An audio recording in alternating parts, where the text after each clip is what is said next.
Silakan Ustaz dijawab. Antara kepala sebagian kanan belakang dekat cerebral. Berat amat bahasanya. Ada buat sarapan ya cerebral tuh. Cereal. Iya, kalau sebelah kanan biasanya ada sesuatu yang dipikirkan itu baik. Sebelah kanan itu ada yang khususnya otak, ada sesuatu yang dipikirkan baik. Dari mulai Dia depan. baik. Iya kok bagus sih Pak Ustadz, saya pindah. Iya, kalau- Pusing saya ke kanan nggak bisa. Iya, kanan kiri kan kita kan manusia kan normal. Kadang berpikir baik, kadang berpikir kurang baik. Kadang kalau kita itu ingat sama Allah, pikiran kita baiknya banyak kan gitu. Cuma ada gini, pikiran baik, tetapi ada embel-embelnya Mas. Bukan pikiran baik aja, pikiran baik yang diembel-embeli dengan kemarahan. Kalau di sini sudah ada kemarahan. Pikiran baik tapi diembel-embeli dengan kemana? Ya, contoh umpamanya begini nih. Contoh nih Mas Dedi. Umpamanya Mas Dedi nyuruh seseorang nih. Nyuruh seseorang itu baik. Nyuruh seseorang baik. Baik, sesuatu yang baik sebenarnya. Umum akan cerita bahwa yang disuruh Mas Dedi itu baik, tetapi karena orang tersebut belum jalanin dan umpamanya Mas Dedi itu termasuk agak temperamen umpamanya. Nah, muncullah ngerti belum dijalanin, muncullah emosi. Kesel kok belum dijalanin padahal yang saya kasih tahu itu baik. Nah, kita nggak bisa ngerem di situ. Muncullah pada waktu ini sudah dimunculkan kebaikan nggak dijalanin, kita langsung marah. Langsung marah. Nah, itu prosesnya di daerah sini. Nah Ustaz, saya kalau sakit kepala tuh dari depan kanan beliau semua sakit tuh kenapa gitu? Sebenarnya antara baik buruk. Nah ini, kemudian kalau yang di sini ada yang dipikirin, ada yang dilamunin tiap malam pamannya atau sehari ada sesuatu yang dipikirin kemudian dilamunin. Kemudian kalau di belakang ada juga sakit kemeng, berarti ada juga yang diantara yang dipikirkan semua Mas Dedi, Oh ada iya, yang saya tahu berarti di sini tuh karena baik tapi Di tidak sebelah lapar, di kanan sini baik. karena marah, di Iya. sini karena mikiran ngelamunin. Mikir, ya. Saya tuh setiap hari mikirin Gina. Kalau malam saya ngelamunin dia terus. bahaya nih. Iya. Hari mikirin Gina, tiap malam kalau mau tidur saya ngelamunin kamu. Iya. Di sini saya selalu ngomong sama dia, udah sama saya aja. Tapi dianya belum mau kan? Nah, Keluarlah penyakit sakit sini mau sebelah saya racun. Pas komplit. Sakit semua. Pacarnya nonton nggak? Tuh kan, temen pacar saya waktu. Pacarnya mau saya racun. Gimana saya nggak sakit dari sini? Marah-marahmu sama pacar saya. Jangan bilang-bilang lah ntar diracunnya. Nah ini masuk pipi. Oh, ini masuk. Masuk pipi. Pak Ustadz, aku mau tanya lagi deh. Boleh. Kalau tadi kan penyakit misalnya pusing, mah gitu. Lah kalau penyakit turunan, misalnya kayak diabetes atau hipertensi, kan udah dari orang tuanya. Kanker. Iya. Kanker yang kanker ya, bukan yang Iya. kantong kering. Sebelum ada diabetes atau sebelum ada kanker, saya mau tanya nih, dulu orang tuanya yang kena diabetes ini kena diabetes nggak? Tanyanya begitu saya. Biasanya sih iya kan keturunan. Biasanya itu kan kata dokter nih. Kalau Iya. saya enggak, saya umpamanya melihat seseorang nih, anaknya dikumpulin orang tuanya ini. Nah, saya bisa nunjuk nih yang diabetes pasti ini gitu. Wow. Karena dari sifat itu mirip. Jadi saya tidak melihat ada genetiknya, tapi saya melihat sifatnya mirip. Atau karena dia paling gemuk juga, enggak? Gemuk tidak menandakan dia diabetes. Gemuk itu menandakan dia banyak vitamin yang masuk nggak tercerna baik aja. Kita balik lagi ke Iya, kan omongannya kita pertama. harus jujur kan gitu ya. Mama saya ada diabetes, saya bisa turun dong Pak Ustadz. Nah, Waduh, diabetes itu persoalannya di sini sifatnya nih. Nanti Mbak Nikta bisa melihat. Diabetes itu insya Allah diawali dari pertama merasa solusi nasihatnya benar. Itu pertama itu. Sifat orangnya. Sifatnya orangnya itu gitu. Jadi kalau udah memberikan nasihat, merasa aja dia benar. Kenapa sih nggak kamu iniin? Nah, itu merasa benar. Ibu saya begitu tuh Pak Nah, Ustadz, iya betul. Ini Lu kayaknya ada benernya deh tadi. itu gitu. Yang pertama. Bikirin makanan loh. Terus Pak Ustadz. Itu yang pertama, solusi nasihat tuh merasanya benar. Itu insya Allah pasti diabetes. Yang kedua, nah ini yang kedua. Kalau nyuruh harus dikerjakan. Kalau tidak dikerjakan, jengkel atau marah. Ini dua ini unsur diabetes di situ. Jadi orang diabetes pasti punya dua sifat ini. Jadi kalau seseorang ayah ibu diabetes tapi ada seorang anak saya lihat nih, ini anaknya baik nih. Saya tanya, ini pasti nggak kena diabetes? Iya, pasti bilang iya. Karena dia tidak punya sifat yang mirip yang terkena Orang diabetes sama. tuanya. Nah itulah yang dikatakan oleh teman-teman dokter itu keturunan. Padahal yang saya lihat itu sifat, jadi bukan penyakitnya yang menurun. Kalau keturunan semua anaknya dapat. Tapi saya bisa menebak ini yang kena diabetes atau dua ini yang kena diabetes. Mungkin penonton-penonton yang penyakitan boleh bertanya kalau ada pertanyaan tentang penyakit apa saja gitu. Nah, silakan Ibu, saya bisa lihat ini Anda kayaknya Stres. Banyak pikiran. Lagi nangis kok. silakan Ibu. Assalamualaikum Ustaz. Waalaikumsalam warahmatullahi Nama wabarakatuh. saya Ibu Sukatmi. Sukatmi. Sukatmi. Ya. Sudah setahun ini saya punya sakit lutut saya bengkak Ustaz. Lututnya bengkak. Ya, jadi Terus? kalau buat ini nggak bisa itu. Buat sholat juga agak susah guys. Oh iya. Ya Ustaz, gimana solusinya? Oh iya. Ibu Sukatmi, saya mau tanya nih. Ya, Ustaz. Kalau lutut itu berhubungan dengan keluarga. Berhubungan dengan keluarga ini adalah Ibu Sukatmi mengatur di dalam rumah tangga, baik dengan anak maupun dengan suami atau dengan saudara. Kalau ada saudara di rumah maksud saya. Nah, dalam mengatur rumah tangga di sini kelihatan penyakitnya bengkak. Nah, insya Allah yang mau saya berikan kepada Ibu Sukatmi, yang kanan apa yang kiri nih? Yang kanan, Ustaz. Oh, yang kanan. Ini mirip tadi saya sama Mas Dedi tadi. Ya kalau itu yang kanan berarti Ibu Sukatmi menyuruh entah itu putranya, entah itu suami Suami menyuruh. udah meninggal Ustaz. Bengkaknya kapan? Udah setahun Ustaz. Suami meninggalnya kapan? Udah 7 tahun Oh, Ustaz. 7 tahun. Oke. Ini menyuruh kepada salah satu putranya. Ini salah satu bisa atau salah dua bisa. Tapi putra ibu, ini ibu nyuruhnya baik nih. Ya, Ustaz. baik nih. Ya Ustaz. Umpamanya nyuruh sholat, umpamanya, atau nyuruh nafkahi istrimu, umpama nyuruhnya baik nih. Nah, tetapi salah satu putra yang ibu beri, yang ibu suruh tersebut belum berubah, sehingga menjadikan ibu dongkol. Padahal ibu nyuruhnya itu terus, hampir setiap saat tuh nyuruh. Pikiran. Iya, nah pertanyaan saya, apakah betul Ibu Sukatmi memang sering menyuruh salah satu putranya atau putranya sudah berkeluarga yang kalau disuruh memang sampai saat ini belum menjalankan, tapi Ibu Sukatmi ada dongkol di sini yang nggak bisa diucap, tidak bisa diomongkan kepada putra tersebut. Betul nggak? Saya nggak tahu ini.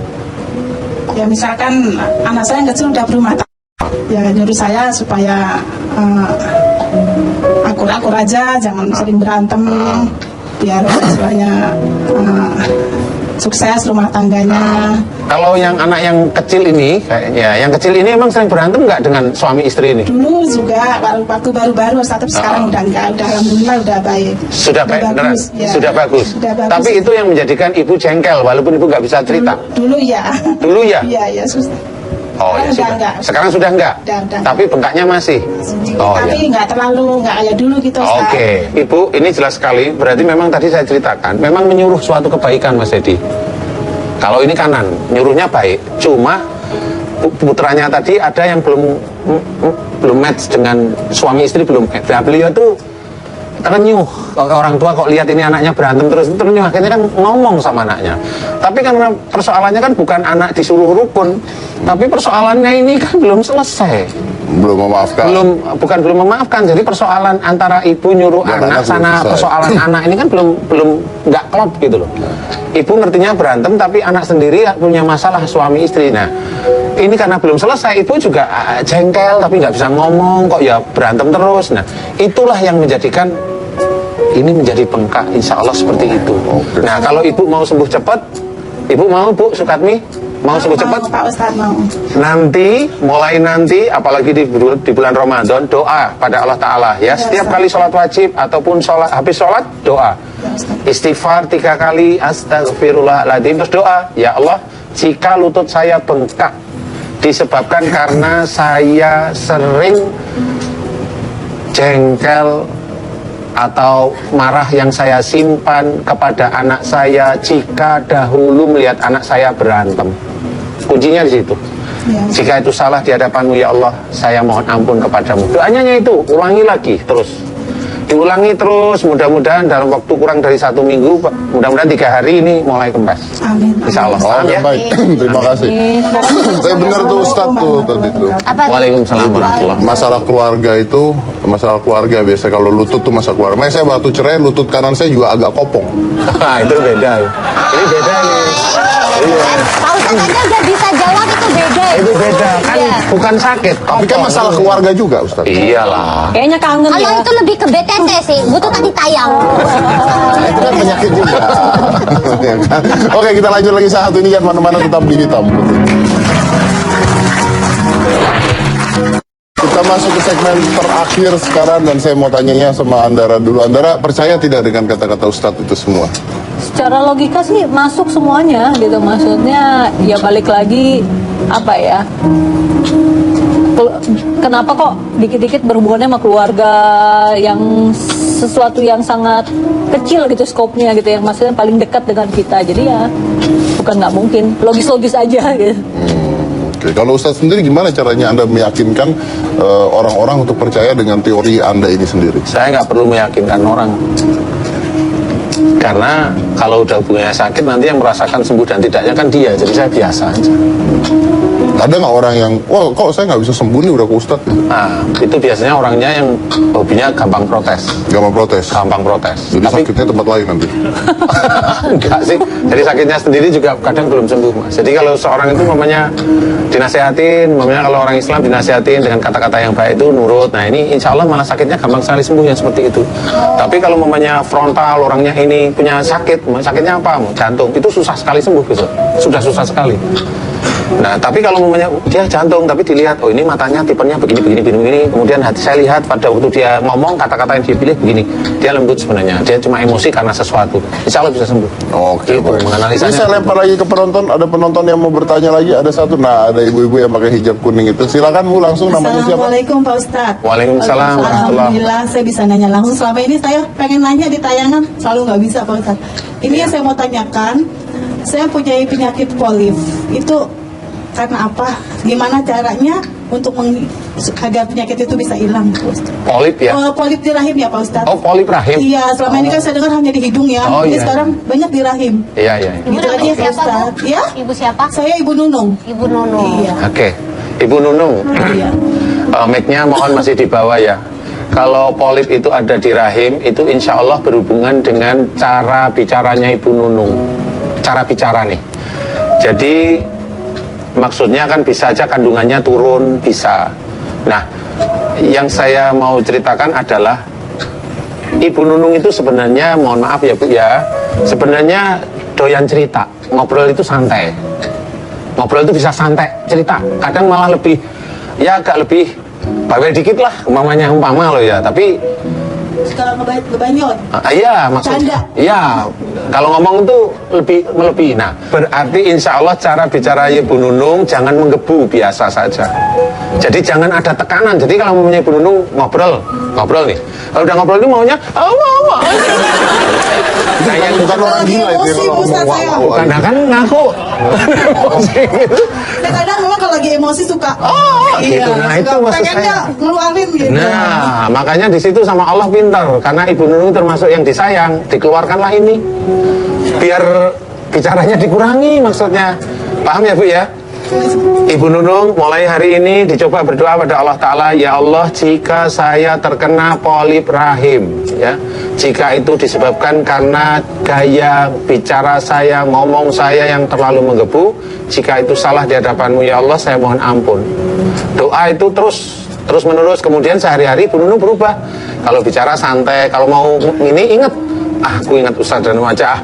Jadi nggak istighfar dulu, jadi ngomongnya biasa. Insya Allah itu nanti kembali lagi normal, kembali sendiri.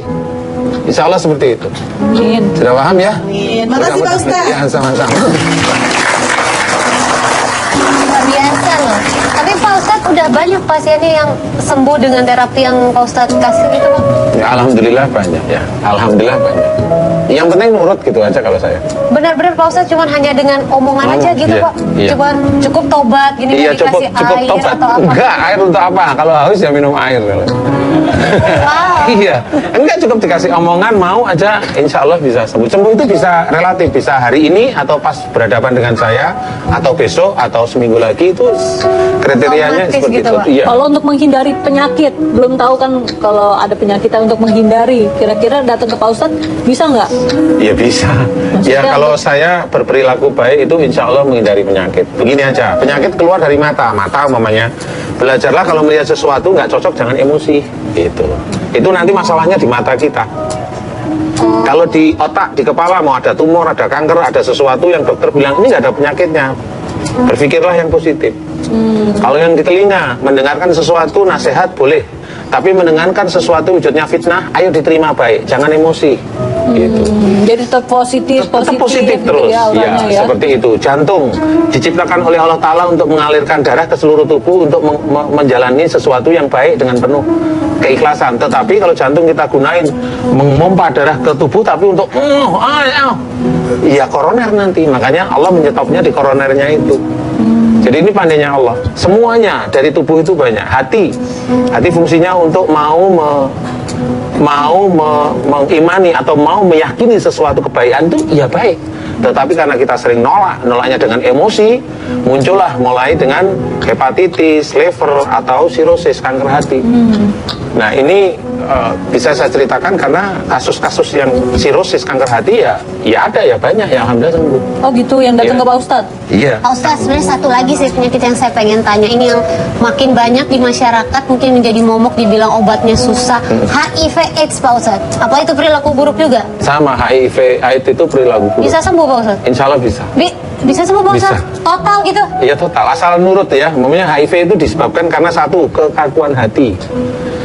Hatinya kaku kalau dinasihat. Ini awalnya dari orang tua. Dulu dia dinasihatin orang tua susah sekali. Sudah susah semaunya sendiri nih. Jadi apa yang dia kerjakan tuh nggak peduli nih orang tua mau ngomong apa, mau ini nggak peduli. Nah, termasuk salah satunya orang-orang yang pakai narkoba. Muncullah akhirnya virusnya muncul pasti ya. Munculnya virus inilah yang kebawa di jarum suntik yang nanti kalau dipakai ya tetap akan ada di situ. Kalau seseorang yang pakai juga sama narkobanya, tipenya kan sama. Iya sih. Dia orangnya kaku, dinasihatin susah, semaunya sendiri. Ya ini disuntikin ya jadi. Tapi kalau seseorang yang nggak pakai, kayak punya penyakit cacar. Ada teman kita cacar. Selama kita tidak agresif dengan keadaan, teman kita cacar seharian 2 hari nggak kena cacar. Nggak perlu dengan preventif dengan seperti ini sih. Jadi intinya itu insya Allah bisa asal nurut aja. Ada yang sudah pernah sembuh HIV AIDS? Sudah, alhamdulillah sudah. Diperiksa dokter? Diperiksa dokter. Sembuh? Terus gimana Pak sembuhnya Pak? Disuruh apa? Jadi pasien saya ini tahanan sebenarnya yang kena HIV. Tahanan di salah satu pulau. Dia telepon saya minta tolong, saya kena sakit HIV. Oke, kalau ingin sembuh, nurut nasihat saya. Dulu kamu sering begini, iya, dirubah mulai saat ini. Beliau merubah, terus tiap kali telepon hanya ada perubahan saya lihat mulai, terus akhirnya berapa bulan kemudian dia tes lagi ke dokter, itu sudah normal. Orangnya masih di penjara sampai saat ini karena dia narkoba sih, memang betul narkoba. Wow. Oke, baik. Terima kasih Ustadz, terima kasih banyak. Terima kasih udah di sini bisa memberikan kita ilmu yang berguna juga mudah-mudahan. Dan balik lagi semuanya kita kembalikan ke pemirsa ya. Percaya tidak percaya semuanya kita kembalikan ke pemirsa juga. Tapi ada satu hal yang saya yakin satu hal dari dulu bahwa sakit itu akan merubah seseorang. Apapun itu orangnya, apapun itu sakitnya. Karena segala sesuatu yang berupa sakit dia akan merubah perilaku seseorang. Entah menjadi baik atau entah menjadi buruk. Dan mostly bisa menjadi baik kalau dia pernah merasakan sakit. So just remember one thing, pain change people. Saya dari Kepolisian Nita Gina, inilah Hitam Putih.